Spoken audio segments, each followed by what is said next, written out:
You voted for Donald Trump. I did. Do you regret that vote?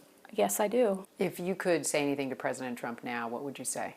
I expected that you would do what was right and cut waste and fraud and all of those things that you promised us before we elected you in office, but you're not doing that. You're creating a disaster, and I don't know what America's going to look like if this continues. Have you MAGA today? If you haven't, it's not too late to. Remember, President Trump kept all his promises, and he is making America great again. He's making the world great. So, what do you love about Donald Trump? I love the man. He's a real man. We need him. This country needs him. For what specifically? Like, what's the one thing when you say we need Donald Trump? What's the thing He was an excellent leader. He made lots of changes that really got our country moving, and these Democrats are ruining our country. They're just hell-bent on turning this country into a communist country, and they're going to try socialism first, then it'll go to communism, and we can't have that. A Republican who voted for Donald Trump, who had an ICE raid at his construction site today, said he lost a lot of good men. Oh, here we go again. Half-truth, fear-mongering liberals. And is having second thoughts about his vote for Donald Trump. So he knowingly risks his business by hiring a bunch of illegals and then is mad that Trump is doing what he said he would do? This is a post made by Jay Cohen from FSU saying, lost a lot of good men today. I like Trump, but this isn't what I voted for. This will absolutely kill the economy and construction. I thought he was going after gang members and criminals with warrants. So are we going to discuss the criminal history, or are we just going to ignore it? Not hard-working guys, and proceeded to post an image of ICE at this construction site in Tallahassee where dozens of migrants were detained. Migrants would have working visas. Illegals would not. These are illegals. Many of those migrants Illegals. didn't have a criminal record, were never convicted of a crime. And many of them did. There were 100 illegals arrested today, and not one of them had legal authorization to be in the country. That's a crime. We don't know the exact numbers yet, but we will. But many of them had prior criminal records or final orders of removal by federal judges. It is wild the length that Democrats go to defend criminals, trying to call them everything but what they are just to defend them and drum up some sort of a narrative that this is an injustice. It's not, and I'm glad that these criminals have been detained, and hopefully they'll never be back. You know, when I'm having a bad day, it sometimes helps to find a story about dumbass Trump voters who are now finding out just how stupid it was to have voted for that criminal. And I came across a story from NPR just now. Here's the headline. A Maryland town wanted Trump to cut waste. Now it's a target. And when I saw this headline, I thought, oh, this has got to be a town in Western Maryland. And it is.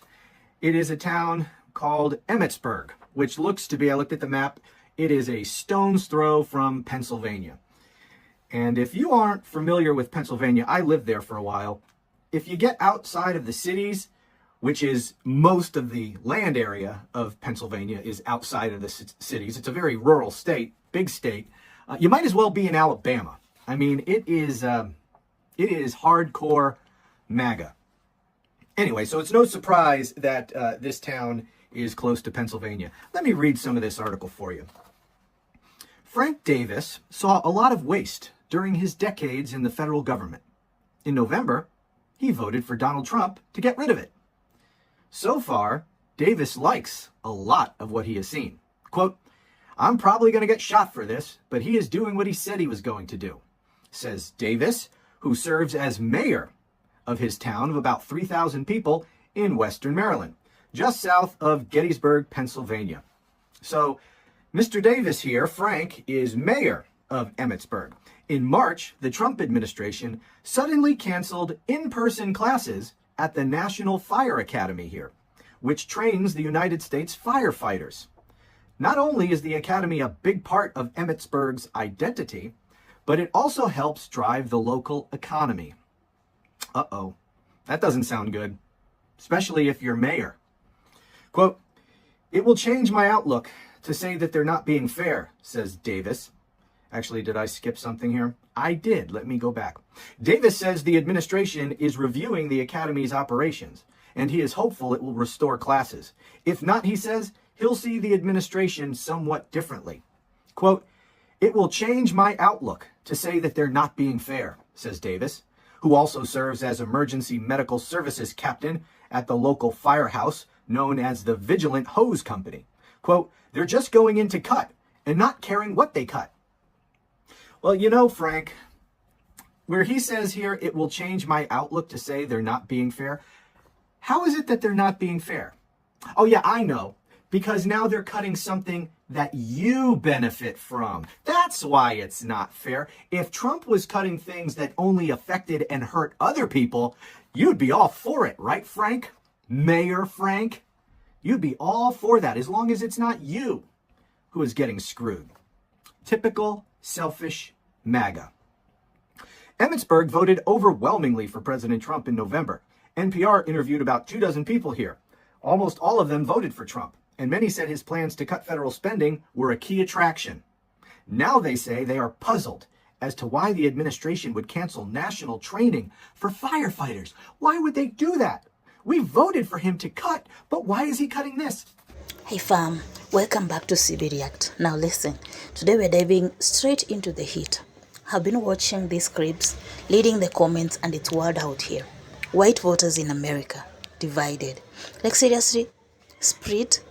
Some are calling Trump the hero of America, while others say he's full-blown criminal. So let's unpack this mess, because the energy is chaotic. On one side, you've got folks saying Trump made America great. Lowest unemployment, strong borders, America first. And get it, if you're white, working class American, especially in rural areas, Trump might feel like the guy who had you. He spoke your language. He said the stuff politicians don't say out loud.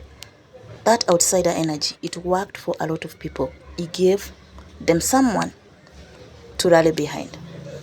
But y'all, let's be real. You can't ignore the other side. I mean, he's been impeached twice, indicted how many times now? The January 6th chaos, the hush money case, and some voters are like, yo, this ain't leadership, this is a crime in a red tie. Boom, there it is. That is why this divide is so intense. One group sees Trump as the comeback king, the others see a common running from the row. That is wild. What is wild is that both sides feel so sure they are right. I mean, I saw a woman say, even if Trump goes to jail, I'll still vote for him. Says what? Meanwhile, another guy said, if Trump wins again, democracy is dead. How are we living in the same country, but in totally different realities? This spirit isn't just about Trump, it's about fear, frustration, and identity. Some white voters are afraid of losing the country they thought was theirs. Others are ashamed of what Trump represents. Racism, division, chaos. Yeah, it's like watching a family argue at dinner table and we're all stuck listening. And me, I'm just sitting here like, can we please get a leader who is not on trial? Like seriously, whether you love Trump or hate him, we all deserve better than these suckers. The economy is shaky, the culture wars are wild, and instead of solutions, we are arguing over whether the guy should be in White House or in the courthouse. So now, I want to hear from you. Are white voters delusional, divided, or just desperate for something to believe in? Drop your thoughts in the comments. Keep it respectful, but don't hold back. And if you are new here, hit that subscribe button. Like this video and turn on notification because we're not done with this conversation. This is Sibby React, and trust me, we keep it real, raw, and relevant. See you in the next one.